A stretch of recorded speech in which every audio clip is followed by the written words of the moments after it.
Buenos días, mis amados. Que Dios los bendiga. Esperando que todos estemos bien. Gracias a Dios, muy agradecido sinceramente por todo lo que Dios ha hecho esta semana en mi vida.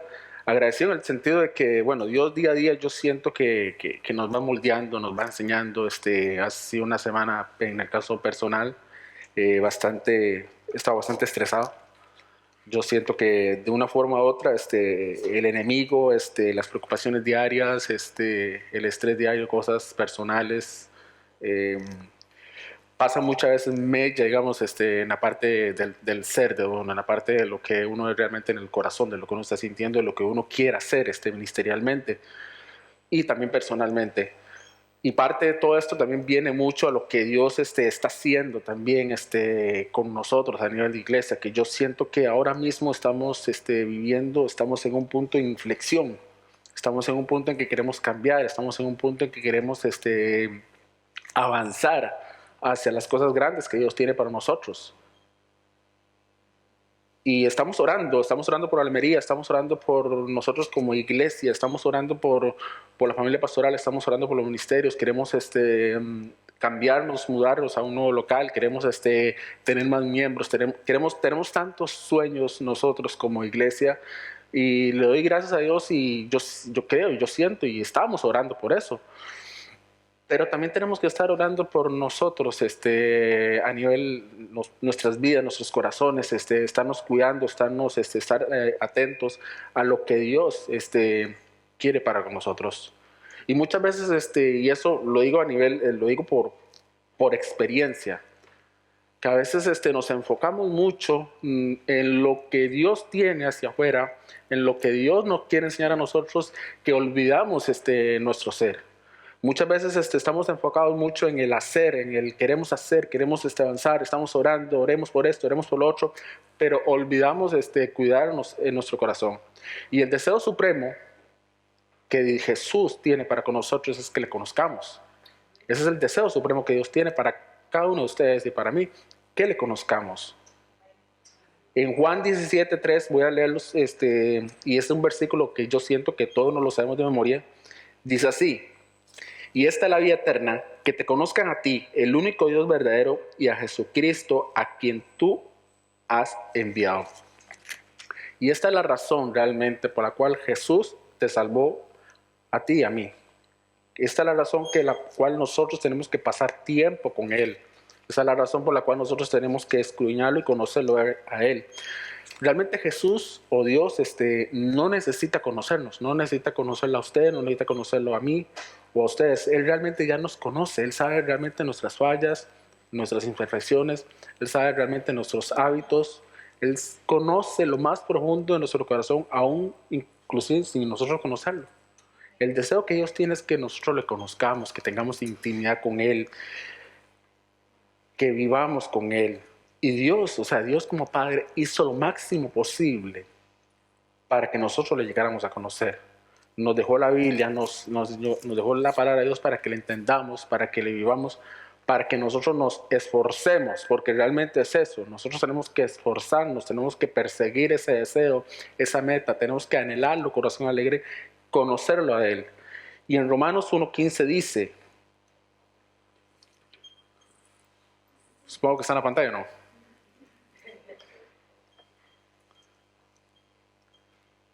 Bueno, no importa, Romanos 8:15 dice, y ustedes no recibieron un espíritu que de nuevo los esclaviza el miedo, sino el espíritu que los adopta como hijos y les permite clamar Abba Padre. Vea el caso, espíritu, está en minúscula, que lo esclaviza de nuevo.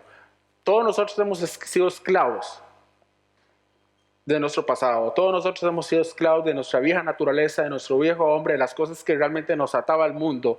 Pero en el momento en que nosotros aceptamos a Cristo, que yo espero que cada uno de ustedes lo haya hecho en su momento, y si no lo han hecho, estas oportunidades de realmente aceptar a Jesús como su Salvador personal, está en mayúscula. ¿Por qué? Porque el Espíritu de Dios es grande. El Espíritu de Dios es único y realmente es lo que nos adopta a nosotros, porque somos adoptados. Éramos huérfanos, estábamos perdidos, pero Cristo nos adopta como hijos y les permite clamar Abba Padre. La palabra Abba es padre en arameo. Y aquí el apóstol Pablo la usa en Romanos porque el Abba Padre da un sentido de paternidad, da un sentido de intimidad, da un sentido de que tú eres mi papi. Y eso es lo que Dios quiere para que nosotros hagamos, que le hablemos de papi, que tengamos esa intimidad, que Dios quiere parecerse lo mayor posible a un padre. Y especialmente para algunos de nosotros que tal vez hemos tenido una paternidad ausente, algunos otros no han tenido una paternidad bastante fuerte, realmente entienden ese concepto. Dios quiere que nosotros lo adoptemos, Dios quiere que nosotros lo hagamos como nuestro Padre. Él nos conoce, Él quiere tener esa intimidad con Dios, con nosotros más bien, no con Dios, o sea, ya nosotros tenemos. Pero pensando en todo esto me pongo a pensar, o sea, digamos, en el caso de Dani conmigo, o sea, yo soy su padre. Y Dani me conoce, Dani me ha visto enojado, Dani me ha visto triste, Dani me ha visto llorando, Dani me ha visto contento. Él realmente conoce mi corazón, creo yo. Él realmente me ha visto en las buenas y en las malas. Él conoce un lado de mi vida que ustedes no conocen y que posiblemente no van a llegar a conocer, porque no viven conmigo. Exactamente esa es la relación que Dios quiere para con nosotros. Es una relación de padre e hijo, una relación de confianza, una relación en la cual nosotros oremos y que tengamos esa cercanía que Dios quiera. Y realmente quiero que nosotros entendamos ese concepto de padre. Ahora bien, ¿hemos pensado alguna vez como Dios como tu padre? Muchas veces por el trasfondo que nosotros tenemos eclesiástico, donde venimos, nuestra historia, digamos, como cristianos, muchas veces hemos visto a Dios como algo distante, lo hemos visto muy largo, pero realmente el amor que Dios tiene es un amor de Padre, es un amor que quiere que nosotros nos acerquemos diariamente a Él, que nos hundamos en su presencia. Y en la medida en que nosotros llegamos a conocerlo, que llegamos a sentir ese toque gentil, que llegamos a sentir ese amor profundo, vamos a realmente a comprender y entender el corazón del Padre y los deseos que el Padre tiene para con ustedes. No solamente en el ser, que realmente que lo conozcamos a Él y que nos parezcamos a Él, que lo imitamos, sino también en el hacer, que eso más adelante voy a hablar y que realmente me alegra mucho haciendo publicidad a la prédica Rubén, el título que Rubén le puso, porque es parte del hacer, que lo que Rubén va a compartir, que ir y hacer discípulos. Tenemos que enfocarnos en el ser y en el hacer, o sea, tenemos que realmente, si queremos hacer cosas grandes para Dios, tenemos que cultivarnos a nosotros mismos en el ser y depender completamente en el Padre. Y es muy importante, por eso repito, y me gusta mucho repetir, y a veces a Adriana le molesta mucho que yo repita mucho las cosas, pero repito que tenemos que comprender, que tenemos que entender realmente quién es el Padre con nosotros y que realmente lo que Él quiere es que nosotros le conozcamos, que tengamos intimidad, que no lo veamos como algo distante, que le hablemos, que le abramos nuestro corazón. Ahora, ¿qué? ¿Cómo lo podemos conocer? ¿Cómo podemos conocer a Dios? ¿Cómo podemos entender la naturaleza de Jesús? Dios Padre. Jesús mismo nos dejó el ejemplo. Jesús mismo nos dejó el ejemplo y es por eso que yo le puse fundamentos. El primer fundamento que Jesús nos dejó a nosotros es fundamento en la palabra. En Mateo 4:4 dice, Él respondió y dijo, escrito está, no solo de pan vivirás, sino de toda palabra que sale de la boca de Dios. En este pasaje en particular, Jesús está en la tentación. El diablo lo está tentando fuertemente. Sabemos el contexto, Jesús pasó 40 días y 40 noches en el desierto y al terminar el ayuno tuvo hambre. Natural, es hombre. O sea, es hombre y es Dios. Pero como hombre, él también tuvo sus necesidades físicas y en esos momentos obviamente tuvo hambre. Y el diablo lo está tentando, que si realmente es el Hijo de Dios, que convierta esas piedras en pan. Y Jesús le responde que no solo de pan vive el hombre, sino de toda palabra que sale de la boca de Dios. Y Jesús le responde con la Biblia. El diablo le habla con la Biblia, pero Jesús le responde con la Biblia también al diablo. Jesús, y esto es donde nosotros tenemos que fundamentarnos en la palabra, que si realmente nosotros queremos ir más allá, dar la milla extra en lo que Jesús tiene para con nosotros aquí en la tierra, tenemos que escudriñar la palabra, tenemos que depender en la palabra. Vemos a un Jesús que es Dios, que conoce la Biblia de tapo a rajo, él fue inspirada por Él, pero en Él está dependiendo en la palabra. Y como tal, nosotros también tenemos que depender en la palabra de Dios, no solamente saber que está ahí de adorno, sino que realmente tenemos que vivirla. No estoy hablando, hermanos, que tenemos que tener la teoría, porque la teoría muchas veces la tenemos, pero a veces nos enfocamos tanto en la teoría, nos enfocamos tanto en que yo me sé la Biblia, yo me sé versículos de memoria. Yo, digamos, una de las cosas que soy pésimo, sinceramente, es memorizar versículos. No memorizarlos, sino sí, saber tal vez dónde se encuentra, dónde Dios hace mención de tal y tal cosa, dónde localizarlo. En eso soy pésimo. Y hay gente que yo he visto que es aquí, que sabe qué dice, por ejemplo, Apocalipsis 8:23 o cuestiones así, pero realmente no viven la palabra. O sea, yo creo que es más importante realmente vivir la palabra, vivirla realmente, sentirla, comérsela, que tener solamente la teoría, tener eso que el conocimiento. No estoy diciendo que el conocimiento sea malo. Tenemos que conocer, tenemos que ser instruidos, tenemos que aprender doctrina, pero tenemos que realmente tener ese fundamento en la palabra, depender en la palabra y vivirla como tal. El segundo fundamento que quiero hablarles esta mañana es el fundamento en el amor.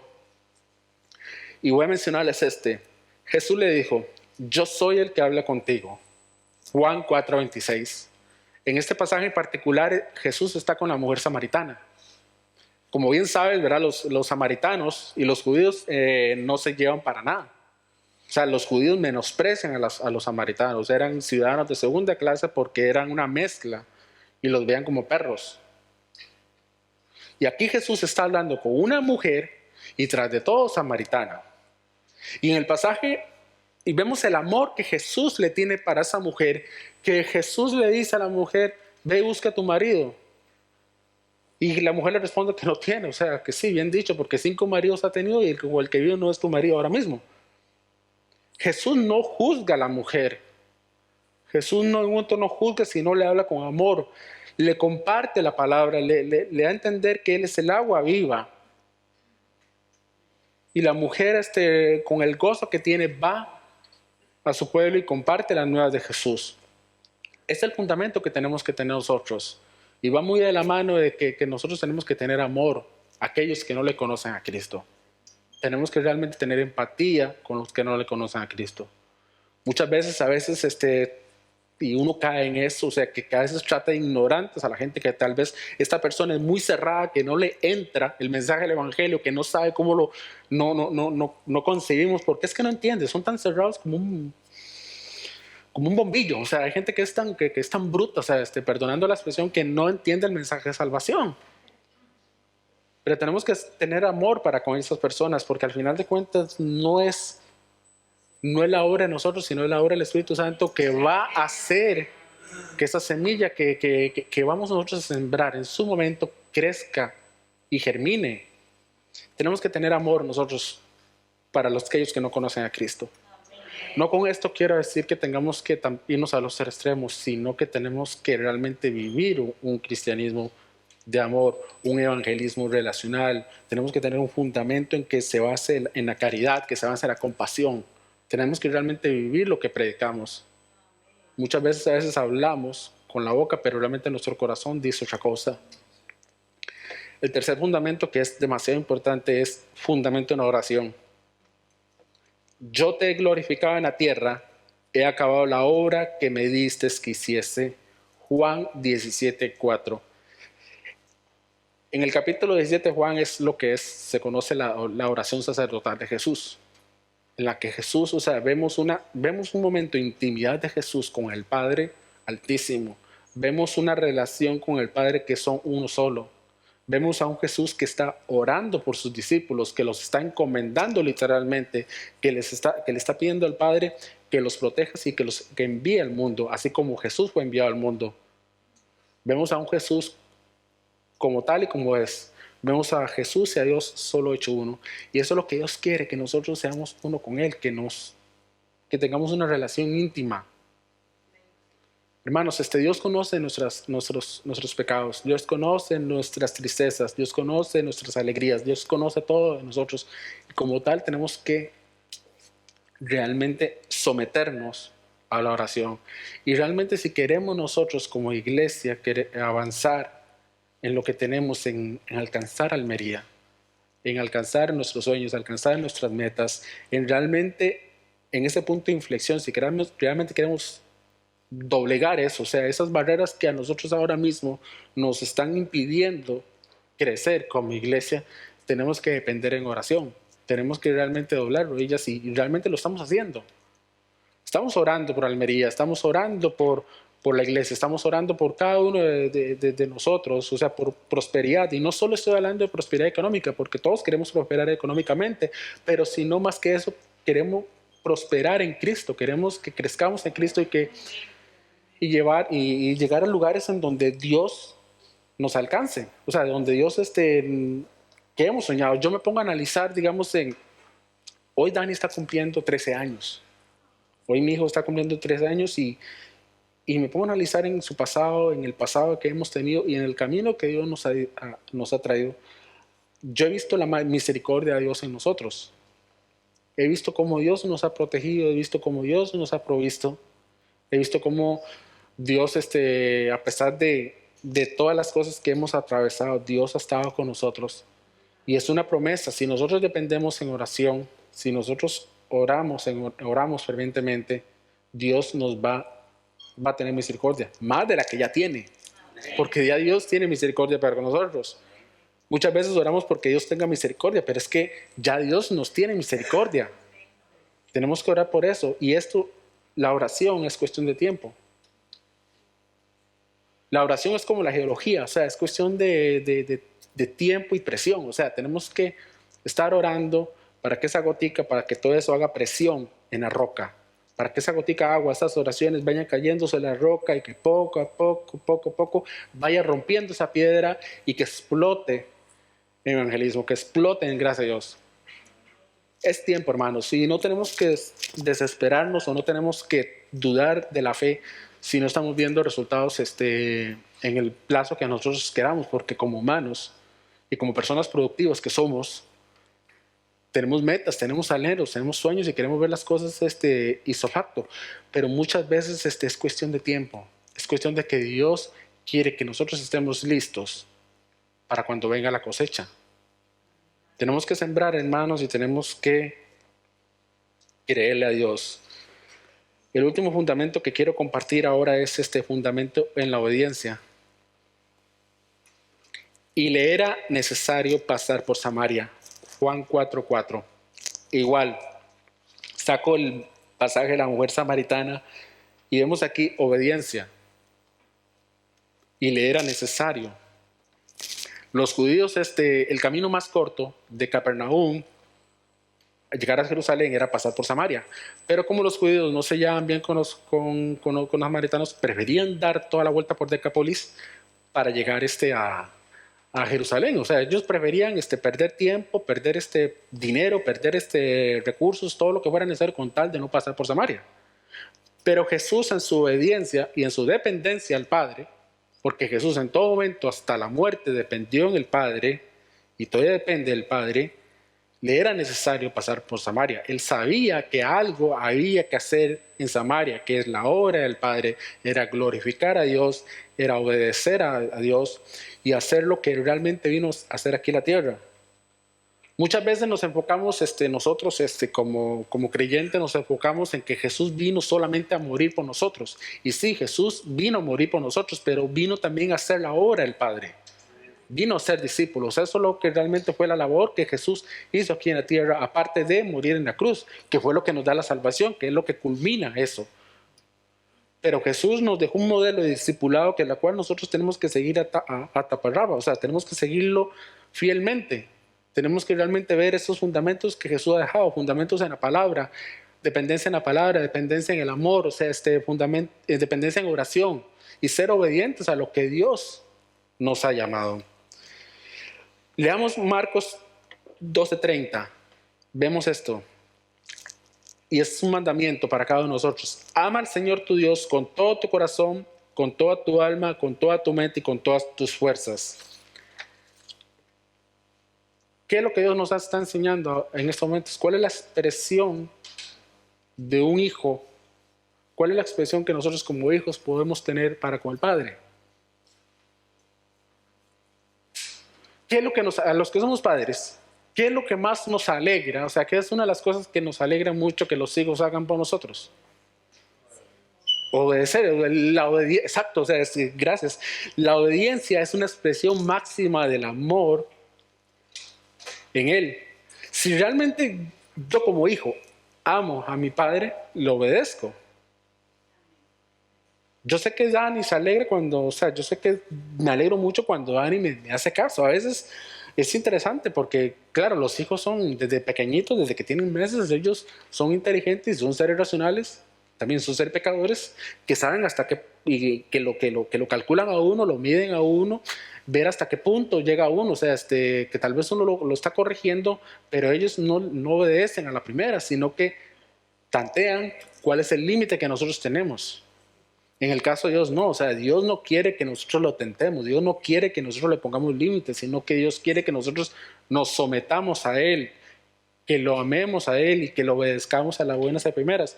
Pero no estoy hablando de una obediencia que nos sintamos nosotros obligados, sino que obedecerlo completamente, alegremente, que sintamos alegría, que sintamos gozo, que sea una obediencia con amor, porque realmente la razón por la cual nosotros estamos aquí es por Cristo, es por Dios. Obedecer es la palabra más difícil en la vida cristiana. Yo siento que a todos nos cuesta obedecerle a Dios de una forma u otra. ¿Por qué? Porque dentro de nuestro corazón, dentro de nuestra alma, dentro de nuestro ser, siempre está el libre albedrío, siempre está quiero hacer lo que me da la gana, quiero tomar atajos. Muchas veces, y esto lo he vivido yo, que yo quiero depender en oración con Dios, quiero depender completamente, quiero obedecer a Dios, pero busco la forma de cómo le ayudo a Dios para lograr mis objetivos. Yo he hecho eso, o sea, y lo quiero, y muchas veces hago las cosas a mi manera, con tal de, ¿verdad? Alcanzar mis sueños, mis anhelos, mis metas y mis peticiones, y las cosas no salen como yo quiero. Y es ahí cuando viene la decepción, y es ahí cuando viene la tristeza, y es ahí cuando tal vez viene que Dios, o sea, Dios no me ama, o porque Dios está permitiendo que esta desgracia caiga sobre mi vida. Y a veces asociamos eso y a veces culpamos a Dios. Pero las cosas no son así. Todo tiene que ver con obedecer a Dios incondicionalmente y alegremente. Porque Dios quiere que tú estés alegre, Dios quiere que tú le ames y Dios quiere realmente que estés contento con todo lo que tú hagas, con todas tus fuerzas. Jesús vivió una vida de obediencia. En todo momento vemos a un Jesús, en los evangelios vemos a un Jesús que lloró, vemos a un Jesús que en el huerto de Getsemaní, la noche que fue entregado, estaba orando, realmente estaba orando, sudando sangre del estrés que tenía tan alto, pidiéndole a Dios que si era necesario que él no quería pasar por la cruz, porque Jesús realmente no quería pasar por la cruz, pero si era necesario lo haría por la voluntad del Padre. ¿Cuáles fueron las últimas palabras que Jesús le dijo a sus discípulos? ¿Cuáles fueron sus últimas palabras?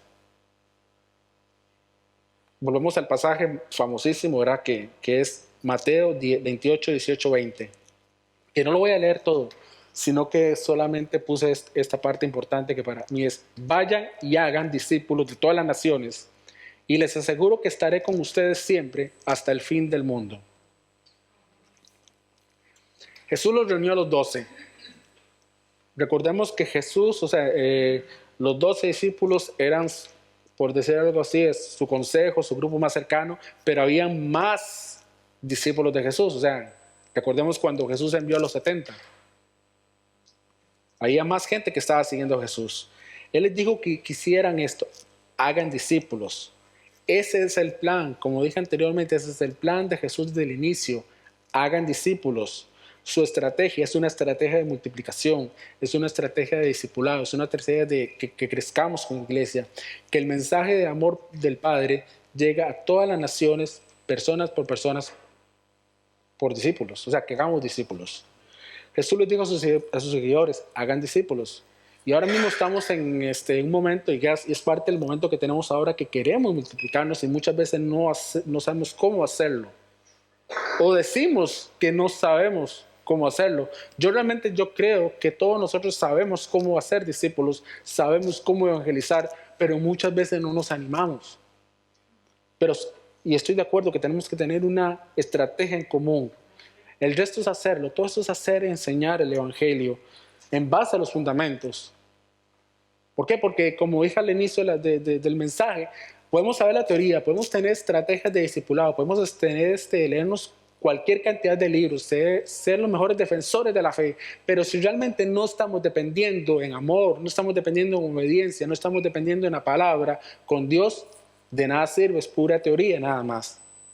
Tenemos que morir a nosotros mismos, tenemos que morir a nuestro ser, dejar que nosotros, nuestro ego, nuestro orgullo baje para que el Cristo crezca en nosotros. Tenemos que olvidarnos de quiénes somos nosotros, tenemos que bajarnos muchas veces de nuestro pedestal para que Cristo realmente nos forme y que todas esas raíces de amargura, todas esas raíces de orgullo, todas esas cosas que están impidiendo que nosotros crezcamos, esas raíces de sentir lástima por nosotros mismos, de baja autoestima, tantas cosas, pónganle las cosas que ustedes quieran. Ustedes se conocen y ustedes saben realmente qué son las raíces negativas que tienen en sus vidas, que necesitan cortar, cuáles son las ramas que necesitan cortar en ustedes para que Cristo crezca. El único mandato realmente es hagan discípulos. Ese es el mandato. Pero esto no va a suceder hasta que nosotros no nos sometamos, no dependamos en oración con Él, no dependamos en todas las cosas que dije anteriormente al Padre. Y ese es el único mandato que Jesús nos dejó. Hagan discípulos. Todos los seguidores, y no es excusa. No es excusa. Nadie está eximido de no ser discípulos. Todos nosotros tenemos que evangelizar y hacer discípulos. ¿A quién tenemos que hacer? ¿A quién? A todas las personas que nos encontremos. Hermanos, muchas veces, a veces nos complicamos tanto la vida nosotros, que a quién, es que yo no conozco a nadie. Sí conocemos gente. Sí conocemos, el vecino, la vecina. Ay, hermano, pero es que yo no sé qué decir. No necesariamente tenemos que decir algo. El Espíritu Santo nos va a decir la palabra. Y si el Espíritu Santo no nos da la palabra en ese momento, con nuestra actitud y con nuestro ejemplo, esas personas ven. ¿Por qué? Porque muchas veces, y eso también pasa, que jugamos tanto de santos, como dicen en mi país, jugamos tanto de panderetas con lo que decimos y esto que el otro, que yo soy aquí, que soy muy salsa, pero al final de cuentas nuestras actitudes y nuestro comportamiento es totalmente lo contrario. O sea, es totalmente contradictorio. Y en Dios no hay contradicción. ¿Cuándo? ¿Cuándo debemos hacer discípulos? Cuando vayan y hagan discípulos. En todo momento, es algo constante. Es constante, tenemos que hacerlo en todo momento, en todo lugar. Y no pensemos, hermanos, que es que tenemos que alcanzar a multitudes, porque cada uno de ustedes conoce sus límites también. Pero con que tengan una persona en mente, con que estén orando por una persona, que estén entablando una relación, porque el evangelismo es algo relacional. Jesús lo hizo. Jesús invirtió 3 años de su vida aquí en la tierra, los últimos 3 años de su vida en hacer relaciones intencionales con sus discípulos. Por eso es que Jesús invirtió en esos 12 hombres, porque Él sabía que tenía que invertir en esas personas para que esas personas llevaran a cabo la labor que Él les había enseñado. Tenemos que ser relacionales, tenemos que hacer discípulos. Si somos enfermeros, tenemos que hacer discípulos con nuestros compañeros de trabajo. Si somos estudiantes, con nuestros compañeros de instituto o de la universidad. En nuestro día a día, si no trabajamos, si estamos en la casa o si lo que sea, o sea, con las personas que están a nuestro alrededor tenemos que discipular, tenemos que evangelizar. Y repito, hermanos, algo que lleva tiempo, lleva paciencia y que no tenemos que frustrarnos porque vamos a recibir choques. Las puertas se nos van a cerrar. Pero el éxito del evangelismo, el éxito de compartir esto, el éxito de ser discípulos no es que no es que nosotros convertamos a la gente, porque nosotros no convertimos a nadie, sino que es hacerlo. Y en todo momento el éxito es que nosotros glorifiquemos al Padre. Eso es lo que Dios quiere, que nosotros lo glorifiquemos con nuestra boca, con nuestras acciones, con nuestro ser y hacer. Eso es todo lo que tenemos que hacer. Al final del día, Dios es el que va a hacer la obra. Y esa semilla que Dios nos ha dado de gratis, que nosotros estamos invirtiendo, porque esto es una inversión que estamos haciendo nosotros. El hacer discípulos, evangelizar, es una inversión que estamos haciendo para el reino. Estamos invirtiendo el reino. Si queremos nosotros crecer, tenemos que invertir. ¿Y qué debo enseñar? O sea, vuelvo a lo mismo. A veces nos complicamos tanto la vida. Es que, hermanitos, que yo no sé qué enseñar. O sea, tenemos esto que está acá. Esto es lo que tenemos que enseñar nosotros. Enseñar todo, obedecer todo lo que les ha enseñado. Eso Jesús le dice a los discípulos, enseñándoles a obedecer todo lo que Él ha enseñado. ¿Y qué es lo que Jesús nos ha enseñado? ¿Qué es lo que Jesús nos ha enseñado? Eso es lo que tenemos que nosotros hacer. Imitarlo a Él. ¿Y cómo? ¿Cómo ser discípulos, hermanos? Y esa es la parte fácil. Y esa es, yo siento que es la parte fácil. ¿Cómo? Porque no hay que darle muchas vueltas, sino hacerlo como Jesús lo hizo. Ya lo resto, o sea, Dios es nuestro modelo y nuestro ejemplo de evangelismo. Dios es el que nos da las pautas. Dios es el que nos dice cómo vamos a hacer las cosas. Está en nosotros si realmente queremos prosperar, si realmente queremos glorificar al Padre, si realmente queremos invertir en el reino. Está en nosotros en obedecerlo. No es algo opcional, obviamente, no es algo obligatorio que tenemos que obedecerlo alegremente, pero Dios quiere que lo hagas con un corazón alegre. Y pues ya está, o sea, es lo que hay, o sea, no es que no hay, yo siento que no hay más que decir en esto, no tenemos que tampoco darle largas al asunto de que no tenemos los dones o no tenemos la capacidad para hacerlo, porque sí lo tenemos, hermanos. Dios es el que nos da los dones y las capacidades. Está en nosotros si realmente nosotros queremos ser valientes y dar un paso al frente, salir de nuestra zona de comodidad y caminar en fe y depender en fe. Y Dios es el que va a hacer la obra, o sea, y recordando esto, Dios va a estar con nosotros hasta el fin del mundo. Eso lo dice en Mateo 28. Así que confiando en Él, viviendo en Él, dependiendo en Él, si queremos crecer como iglesia, si queremos crecer como hijos de Dios, tenemos que obedecerlo en todo momento, incondicionalmente, alegremente, y dándole gracias a Dios por la salvación que tenemos, y dándole también gracias a Dios por el país en el que vivimos, dándole gracias a Dios por la ciudad en la que vivimos, que no es casualidad de que nosotros estamos aquí en esta ciudad, no es casualidad de que esta iglesia esté en esta ciudad, y no es casualidad de que estemos viviendo lo que estamos viviendo en este momento, porque el tiempo de Dios es hermoso, y Dios es perfecto, y Dios sabe por qué nos trajo hasta aquí, y Dios sabe a dónde nos va a llevar el día de mañana. Está en nosotros, si queremos realmente que Dios trabaje en nosotros y nos moldee, si le somos obedientes a Él en todo momento. Que Dios les bendiga.